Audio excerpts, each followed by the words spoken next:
I'm Danielle, your host of the Abridged to Motherhood podcast, the place where moms like you learn to thrive, not just survive through pregnancy, birth, and postpartum. I'm a birth and postpartum doula and a mom of two who's been where you are. My first pregnancy was filled with so much excitement, but it was also marked by stress, anxiety, and fear of the unknown. I thought I had everything mapped out, but when postpartum hit, I realized how unprepared I was for the physical, emotional, and mental toll of motherhood. It was overwhelming, lonely, and nothing like I imagined. When I found out I was pregnant again, I knew I needed to approach things differently. I made it my mission to not only prepare for postpartum, but to prioritize myself in the process. That shift changed everything. Now I'm here to help you do the same.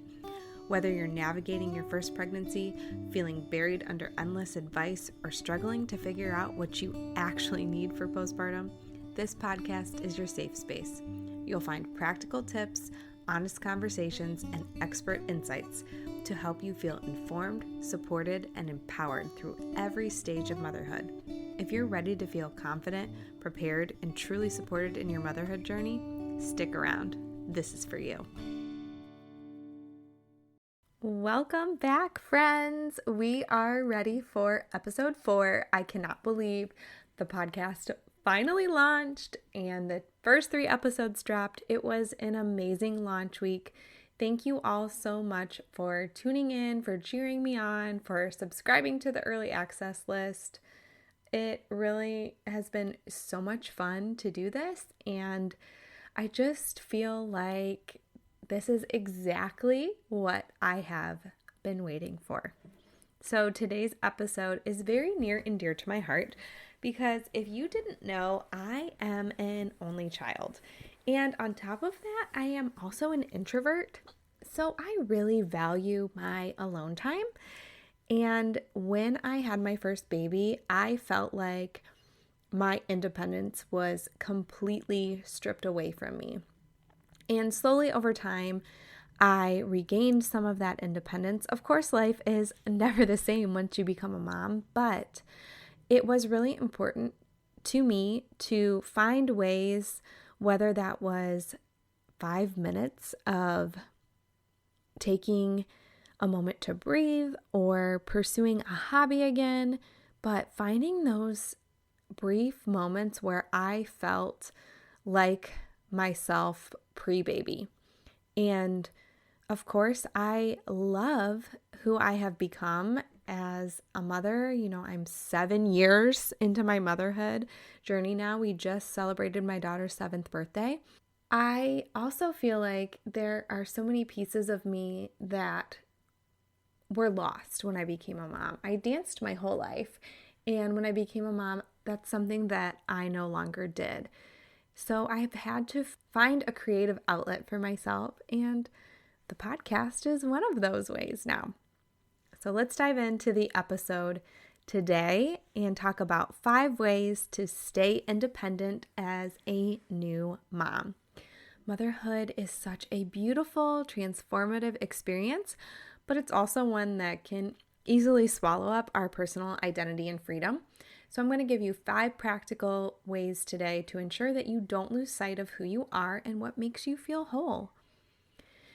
As a new mom, you might feel like you have to give up all of your own needs in order to focus entirely on your baby. The problem with that, though, is it leads to burnout. Even if you end up being someone who really enjoys having your baby with you all the time, take the baby along with you to go get coffee with a friend or plop babe on your lap while you read your favorite book. Just do something that is for you. Start by creating small boundaries that you can manage, like scheduling in 30 minutes a week for yourself or telling family members when you need a break. Hey, I want to go take a bath for a few minutes. Can you just hang out with the baby while I go do that? Communicate these boundaries clearly with your partner and your support system. My husband always tells me to be clear is to be kind. Number 2, get comfortable with asking for help. Accepting help doesn't make you any less independent.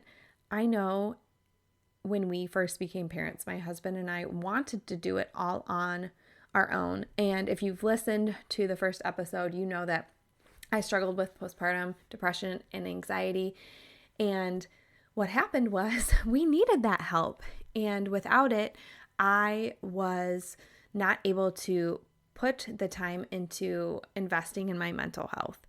And when we had our second, we just realized that accepting help from the beginning made a world of difference, whether that was a friend saying, hey, can we drop off a meal? Or my husband saying, hey, why don't you go for a quick walk around the neighborhood by yourself? It was so much better for me the second time around because I was just willing to say yes. Whether you are asking your partner to watch the baby while you take a nap or asking a friend to bring over dinner, it's okay to lean on others. Trying to do everything yourself because you feel like you should be able to handle it all can lead to exhaustion and so much frustration. Reach out to your support system when you need it, and remember that asking for help is an act of self-care. It's not weakness. Number 3, create a routine that works for you and your baby. Establishing a flexible yet predictable routine that includes time for self-care and personal goals can help you feel more in control of your day. Trying to follow someone else's idea of a quote-unquote perfect mom routine can lead to unnecessary stress and feelings of failure. There are tons of different routines that you can find online with baby wakes up at 7 a.m. and then you feed and then you play and then you sleep, so on and so forth. Of course, these are great ways to help you get ideas going, but ultimately you have to find a routine that fits your needs and your baby's needs. Start with small routines like giving yourself a moment to sit down and drink your morning coffee, and gradually build in activities that are important to you. Sometimes it might be helpful to even schedule it in your calendar or set an alarm to remind yourself. It could be something as simple as take a step outside and take 5 deep breaths. And maybe you have to snooze that alarm 10 times before it happens, but it's just a way to make sure that you are getting a moment to yourself throughout the day. Number 4, keep pursuing your passions, even if it is in small ways. Whether you like to paint, you enjoy working out, you love to read, whatever it may be, having hobbies outside of your mom role helps you stay connected to the person you were before motherhood. Believing that you have to give up your hobbies or passions because they take time away from your baby just isn't true. You may even find ways to incorporate baby while you are pursuing a hobby. Sit babe on your lap while you read your favorite book and read it aloud to them. If you enjoy painting, paint baby's foot and make a painting together. There are so many ways to be creative and do that. Carve out small moments for your hobbies, even if it's 5 minutes a day or 30 minutes a week, and don't feel guilty about it. These moments will really help you recharge and retain your sense of self. And last but not least, number 5, make time for socializing, even if it is just virtually. Staying connected with your friends or family, even if it's just a quick text message or a quick video call, reminds you that you're more than just a mom. You're a daughter, a friend, a cousin, a niece, an aunt, whatever it may be. Although mom may be the favorite role you've ever had, it's important to remember that you are more than just a mom. And it's so common in early motherhood to withdraw socially because you're just so consumed with caring for your new baby, and what ends up happening is you feel isolated and disconnected, and that's why so many new moms crave community. So set up a recurring time each week or each month to catch up with a friend or family member, even if it's just for 10 minutes. Social connection is a great way to remind yourself that you're not alone on this journey. Let's review those 5 tips again. Number 1, set and communicate boundaries early on to protect your time and energy. 2, ask for help when you need it. Remember that it's okay to lean on others. 3, develop a routine that works for both you and your baby, allowing for flexibility and moments of self-care for you. 4, carve out time for hobbies or passions, even if it's just a few minutes each week. And 5, make time for social connections, whether it's in person or virtually, to maintain relationships and feel supported. I hope after listening to this podcast, you feel like you have a clearer understanding of how to maintain your independence as a new mom. Balancing your personal identity with your role as mom doesn't have to be an impossible task. It's just about finding a routine that works for you, for both your needs and your baby's needs.